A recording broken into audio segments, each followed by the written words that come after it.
روایت میں ہے ان عبداللہ بن مسعود رضی اللہ تعالی عنہ قال قال رسول اللہ صلی اللہ علیہ وسلم سباب المسلم فسوق وقتالہ کفر. بخاری شریف کی روایت ہے، بلکہ مسلم شریف کی بھی یہ روایت ہے، مسلمان کو گالی دینا فسق ہے. فاسق کا معنی کیا ہے؟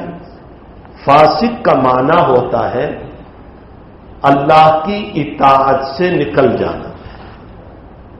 جس نے کسی مسلمان کو گالی دی، سباب گالی کس کو کہتے ہیں؟ فرمایا بعضوں نے یوں کہا کہ سباب کا ترجمہ شرمگاہ، معلوم ہوتا ہے کسی نے کسی کو شرمگاہ کی گالی دی. بعضوں نے کہا کہ دل دکھانے والی کوئی بھی بات. اس صورت میں ترجمہ ہوگا حدیث شریف کا کہ تم نے کسی مسلمان کو ایسی بات کہی جس سے اس کا دل دکھا، فسوقن، اس نے فسق کیا یعنی اللہ کی اطاعت سے نکل گیا. وقتالہ کفر، اور مومن سے بلا وجہ لڑنا. بلا وجہ، ایک تو یہ ہے کہ کوئی وجہ تھی، کسی وجہ سے آپ کی بول چال ہو گئی، بلا وجہ کوئی ایسا مسئلہ تھا. روایتوں میں ہے حضرات صحابہ میں کبھی ایسا مسئلہ ہوا ہے. حضرت کعب بن مالک رضی اللہ تعالیٰ عنہ کے پیسے باقی تھے، عبداللہ ابن حضرت رضی اللہ تعالیٰ عنہ کے پاس، دونوں بڑے صحابی ہیں، دونوں انصاری صحابی ہیں.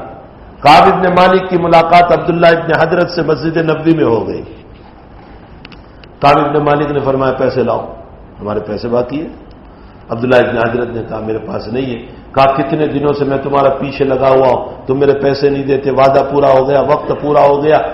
دونوں کی آواز بلند ہو گئی، کچھ لڑنے کی بولنے کی شکل ہو گئی. جناب نبی کریم صلی اللہ علیہ وسلم اپنے حجرہ شریفہ میں تھے، چونکہ یہ مسجد نبوی میں آواز بلند ہو گئی. حضرت نکلے جلدی جلدی. حضرت نے دونوں کی بات سنا اور کعب ابن مالک کو فرمایا یعنی آدھا لو آدھا معاف کرو. عبداللہ ابن حضرت کو یوں اشارہ کیا کہ آدھا دے دو. دونوں صحابی راضی ہو گئے. کعب نے فرمایا حضرت میں آدھے پر راضی ہوں لینے پر. عبداللہ ابن حضرت نے کہا حضرت میں شام تک میں انتظام کر کے آدھا دے دیتا ہوں. صلح کرا دی نبی کریم صلی اللہ علیہ وسلم نے، دونوں کو ملا دیا. تو کسی وجہ سے اگر کوئی مسئلہ ہو گیا لیکن اس میں بھی 3 دن سے زائد کا تعلق نہ رکھے. ٹھیک ہے مسئلہ ہو گیا لیکن 3 دن سے زائد تک. یہ روایت ہے وقتالہ کفر کا معنی بلا وجہ کے لڑائی، کوئی وجہ نہیں تھی اور بلا وجہ کے لڑائی ہوئی اور ہم نے کسی کو ذلیل کیا. نبی کریم صلی اللہ علیہ وسلم فرماتے تم نے کفر جیسا عمل کیا، کافروں جیسا عمل کیا. کیوں؟ اس لیے کہ اللہ نے تمہیں بھائی بھائی بنایا تھا، یہ ایک نعمت ہوئی اور تم نے بلا وجہ ان کے ساتھ لڑائی کی تو اللہ کی نعمت کی ناشکری کی، اور ناشکری کرنے کو کفر کہا جاتا ہے. فرمایا وقتالہ کفر، تم نے کفر جیسا عمل کیا، کافروں جیسا عمل کیا. تو لڑائی کا مزاج نہیں رکھنا چاہیے.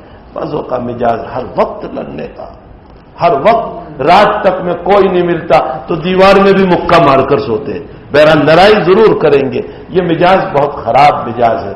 اللہ کے حبیب پاک صلی اللہ علیہ وسلم نے روایت میں فرمایا مبغوث ترین انسان الد الخصم، لڑاکو مزاج، لڑنے والا مزاج جو ہوتا ہے نا وہ اللہ کے نزدیک مبغوث ترین، یعنی اللہ کو اس پر غصہ آتا ہے، اللہ کا غضب اس پر اترتا ہے. یہ مزاج ٹھیک نہیں ہے.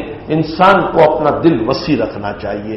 ہوتے ہیں جب ساتھ رہتے ہیں مسائل ہوتے ہیں تو اس کے اندر ایسے مسائل تو آتے ہی ہیں. مسائل